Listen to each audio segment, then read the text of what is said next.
No último dia 14, o Superior Tribunal de Justiça decidiu por unanimidade que o plantio e cultivo da cannabis sativa, a mais conhecida também como maconha, para uso próprio para fins terapêuticos não é crime e não representa risco de lesão à saúde pública ou qualquer outro bem protegido pela legislação antidrogas. E é sobre isso, sobre esse início de liberação, digamos assim, da maconha, em que pese que para fins terapêuticos está começando. Vamos conversar com o advogado Fabrício Masco. Tudo bem, advogado? Tudo bem, Cláudia, tudo bem, e você? Tudo tranquilo? É um prazer. Eu até estava conversando com você antes da gente começar a gravar, que eu tenho um amigo chamado José Masco, que é um jornalista muito conhecido, trabalhou muito tempo na Folha de São Paulo. E como o nome é muito próximo, eu falei, no mínimo deve ser parente. Agora também não sei se é parente, né? Não é não, né? Pode ser que ele tenha um parentesco aí, né? Me diga uma coisa, vamos conversar aqui um pouquinho sobre isso. Por que você acha que houve essa mudança de entendimento? Que até agora, recentemente, você não podia nem falar disso, até porque tem uns colegas que eu conheço aí que dizem o seguinte, que não é necessário legalizar a maconha, porque a maconha já é legal pra caramba, viu? Uma bobagemzinha que se fala por aí. Mas por que você acha que houve essa mudança de entendimento? Veja, na verdade, o que está acontecendo é que o estudo da cannabis sativa, da maconha, tem sido cada vez mais, tem avançado cada vez mais. E tem se percebido que essa planta, aqui levando um pouquinho para o viés médico, né, ela Sim. tem diversos benefícios à saúde, principalmente com enfermidades ligadas ao sistema nervoso central. E isso já vem sendo discutido há algum tempo, enfim, os estudos não são de hoje, já são de muitos anos, e no Brasil começou um movimento aí, mais ou menos em final de 2014, 2015, pela utilização medicinal da maconha. Após isso também houve o movimento da Marcha da Maconha, pela liberação da maconha para outros fins que não o medicinal, mas a ideia principal e o entendimento hoje mudou um pouquinho, porque percebeu-se, e a gente vê que o judiciário percebeu, que já tem, dentro da política, aqui no estado do Paraná, a gente tem o doutor Luciano Dutti, que ele é favorável à utilização dos canabinoides, enfim, dos derivados da maconha para fins medicinais, e isso tem trazido à tona. Tanto é que a gente vê os meios hoje de comunicação, estamos aqui contigo hoje, a gente viu na televisão, rede nacional, e é isso, é a consciência de que a maconha, ela não é essa droga com que é pintada, mas sim ela pode trazer muito benefício para a saúde. A comunidade médica trouxe isso para nós. Por isso eu acredito dessa mudança. Muitos países já usam a cannabis, né, ou os produtos da cannabis, como uma espécie de amenizador da dor mesmo, né? Principalmente em algumas doenças terminais.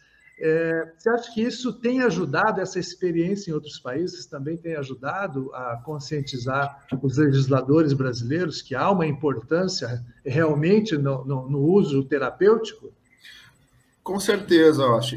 Assim, quando a gente vê o movimento mundial, né, pela conscientização do uso medicinal da maconha, principalmente do uso medicinal, e alguns países também já a gente vê como aqui, nosso vizinho Uruguai, Estados Unidos, enfim, o uso recreativo também da maconha, mas essa mobilização internacional e essa conscientização de que faz bem, de que pode ajudar, como você mesmo mencionou, principalmente pacientes aí, estado terminal de algumas doenças graves, como o câncer, propriamente dito, a redução de dor, a redução do sofrimento, isso traz dignidade para a pessoa, para o final da vida dela, que seja, ou para pessoas que não são de final da vida, outras enfermidades, como, por exemplo, a epilepsia, enfim, a própria, hoje a gente fala muito em dores crônicas, como enxaqueca, o viés da utilização dos canabinoides, ele é um leque muito amplo. Então, mas isso que é importante trazer, a ideia de dignidade, de uma vida mais digna, mesmo que seja, ou que seja no final da vida, como você bem mencionou, no tratamento de pessoas com enfermidades já em estado terminal, ou para uma dignidade da pessoa que está começando a vida. A gente vê muitas crianças com epilepsia ou com outras doenças ligadas ao sistema nervoso central, que hoje têm uma vida muito melhor por utilizar os canabinoides no seu tratamento. Sim. E você já disse, né, que em alguns casos de câncer também, algumas outras doenças. Mas no Brasil, ela se emprega mais para quais doenças exatamente? Na verdade, assim, a gente não tem nenhum rol taxativo, nada dizendo assim, para essa é melhor, ou para essa ou essa doença é melhor ou não. Como eu disse, principalmente doenças ligadas ao sistema nervoso central, a gente tem aí doenças como o mal de Parkinson, por exemplo, o óleo, o CBD, né?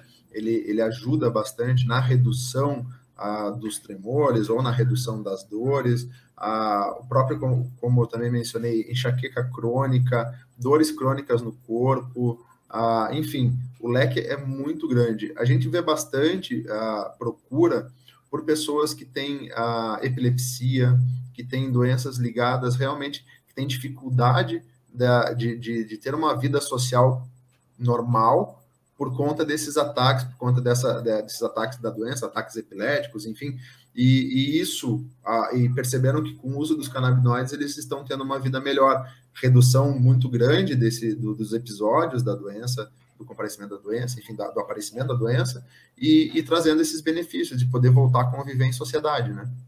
Sim. Por exemplo, se você tem um parente, um familiar, alguma coisa assim, com esta necessidade, tá? Qual que é o procedimento que ela tem que adotar para conseguir essa autorização? Tá. Enfim, hoje o principal remédio processual que nós temos é o habeas corpus, né? Que inclusive é o tema da decisão do STJ que você mencionou no início da nossa conversa. Então, a partir do habeas corpus, esse habeas corpus é um habeas corpus preventivo, né? Que garante o direito do cultivo. Mas vamos lá, respondendo a tua pergunta de uma forma mais específica. Para a pessoa ter esse direito, primeiro ela tem que procurar um médico. Um médico que, de fato, né, tenha estudado, tenha conhecimento sobre os canabinoides, que receite isso para que a pessoa, de fato, faça o uso e observe se ela tem uma melhora ou não.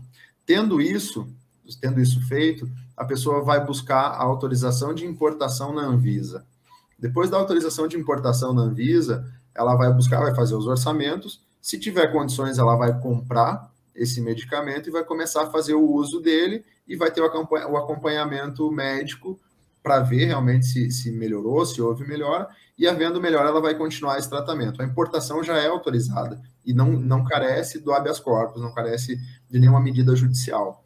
O que a medida judicial vem é no sentido de facilitar o acesso. Por quê? O custo de importação é muito alto. O procedimento, a burocracia de importação ainda é muito alta e muito demorada. E isso acaba impedindo pessoas de terem acesso. Então, observou-se o doutor Emílio Figueiredo, um advogado que está bastante à frente dessa causa, o pessoal da Rede Reforma, que atua no Brasil inteiro, estão trabalhando nessa causa já desde 2015. Enfim, eu venho atuando há um pouco menos de tempo, mas também engajado nessa causa.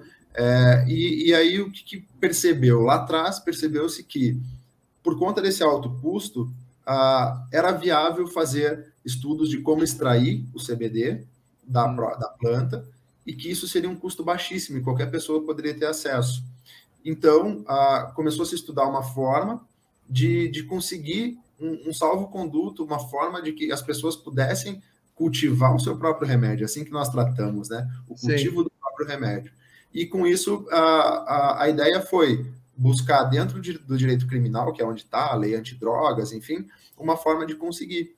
E aí, a partir daí, da ideia, o ajuizamento dos habeas corpus preventivos, garantindo o direito do cultivo e garantindo o direito de que, caso haja uma inspeção de uma força policial, de uma força do Estado na residência onde está sendo cultivada, que essas plantas não sejam destruídas, porque elas são para fins medicinais, não são para qualquer outros fins. Né? Então, o caminho é esse. Médico, autorização de importação, um tratamento já prévio, e aí depois, o tratamento tendo resultado, buscar um aconselhamento jurídico para conseguir isso e fazer o seu plantio, né? Fazer o cultivo do seu remédio. Perfeito. Há uma quantidade limite de produção, por exemplo, que a pessoa pode ter? Cada caso é um caso, tá? Tudo vai depender da prescrição médica.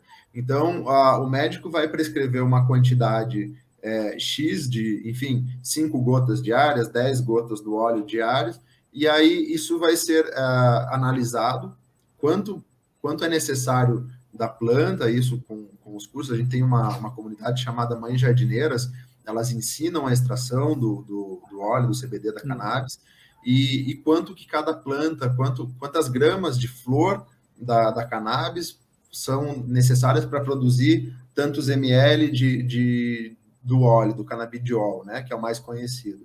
E aí, em cima disso, é feito um estudo e é pedida autorização judicial para um número X de plantas. Por exemplo, 16 plantas a cada trimestre, 20 plantas a cada 2 meses, mas vai variar de caso a caso, tá? Tudo é um estudo, não tem nada pré-definido aqui, não tem nada fechado, tá, Austin? Certo.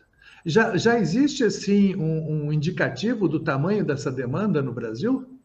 Já, na verdade, hoje a gente tem muitas pessoas já buscando, são mais de 500 habeas corpus que já foram deferidos no Brasil, tem outros tantos tramitando, tanto em primeira instância, que é nos nossos tribunais de base, Tribunal do Estado do Paraná, do Estado de São Paulo, enfim, nos tribunais de base, e tantas outras também que já tiveram decisões tanto favoráveis quanto não favoráveis e hoje tramitam no STJ ou mesmo no STF. Então, assim, a busca hoje é bastante grande, principalmente por se perceber a melhora na qualidade de vida mesmo, tá? Sim. Obviamente, precisa-se ter também a fiscalização, né? Porque senão os caras vão falar, tô com uma unha encravada, preciso do óleo do canabiol. Como é que é feita essa fiscalização? Na verdade, assim, tudo parte do princípio aquele passo a passo ali que eu mencionei antes. Parte do princípio da busca de um profissional médico qualificado, que tenha realmente conhecimento, o histórico do paciente e a indicação médica para o uso dos derivados da cannabis, elas fazem parte, elas estão no bojo do processo do pedido de autorização para cultivo.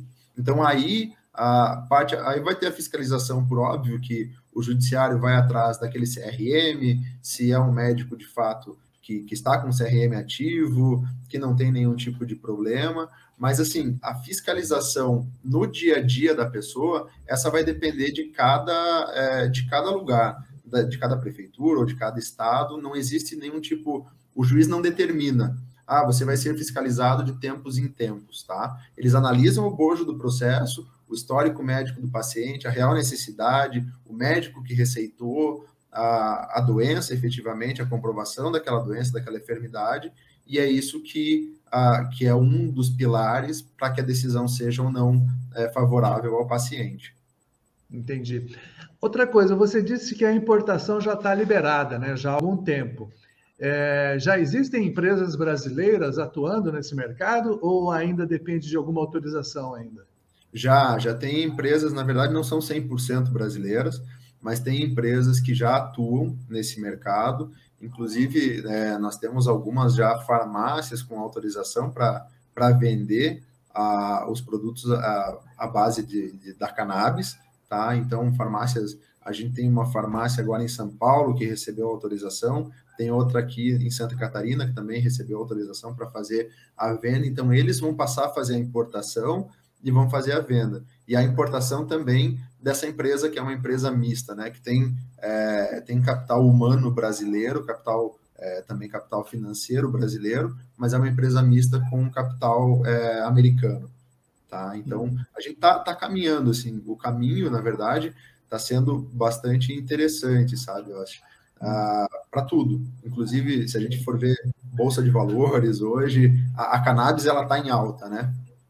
Certo. Você fala isso, tem muita gente aí que eu conheço vai ficar feliz, porque está muito em alta. É o seguinte, você acha que o próximo passo, que já se avançou um pouco nessa questão, vai ser a liberação para uso recreativo?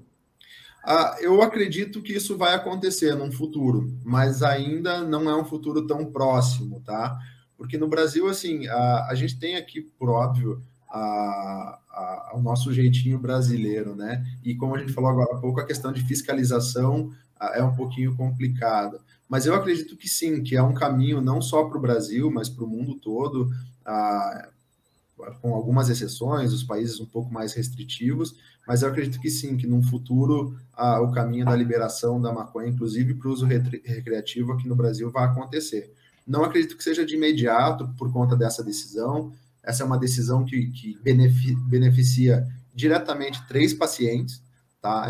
Não foi uma decisão que beneficia a todos, é uma decisão que beneficiou 3 pacientes diretamente, mas vai auxiliar muitos outros, porque é uma decisão que não cria nada vinculativo a essa decisão, mas é um precedente. Então, hoje, apresentando para o judiciário, mesmo os juízes que são um pouco receosos ou que têm um pouco são desfavoráveis à utilização, com essa decisão vinda de um tribunal superior, tende-se que o entendimento tende a ter um rumo melhorado, mas ainda para descriminalização e para liberação para uso indistinto, eu acredito que falta um pouco. A gente ainda vai ter mais alguns passos, tá? Essa liberação que aconteceu através do Superior Tribunal de Justiça é definitiva ou ainda tem recurso para o STF? Ainda tem recurso, ainda cabe recurso. Inclusive, uma delas, existe um recurso para uma dessas ações que foi julgadas pelo STJ, tem recurso tramitando no STF, que ao mesmo tempo que os advogados que defendem esses pacientes recorreram ao STJ, o Ministério Público de São Paulo recorreu ao STF. Tá? Então, nessa mesma decisão ainda cabe recurso. Eu não acredito, tá? Isso é um pensamento meu, pelo entendimento, pela visão que eu venho tendo, também por conversa com outros colegas atuantes nessa área, eu não acredito que haja reversão nesses 3 casos em específico e que a gente caminhe, sim, para essa liberação, para o uso medicinal de uma forma um pouco mais facilitada. Não que seja 100% fácil, mas mais facilitada por essa decisão que eu espero que não mude. Doutor Fabrício, muito obrigado pela entrevista, foi bem esclarecedora. Vamos esperar que esse entendimento também permaneça aí no STF, porque, tirando o fato de muita gente gostar da erva para recreação, é uma realidade que ela é muito necessária para muitas pessoas que sofrem de doenças bem complicadas, e isso ajuda a amenizar um pouco o sofrimento. Foi um grande prazer, advogado. Muito obrigado, Fabrício. Obrigado, Flávio. Boa tarde a todos, boa tarde a todos que estão nos assistindo. Um abraço. Um abraço. Tchau, tchau.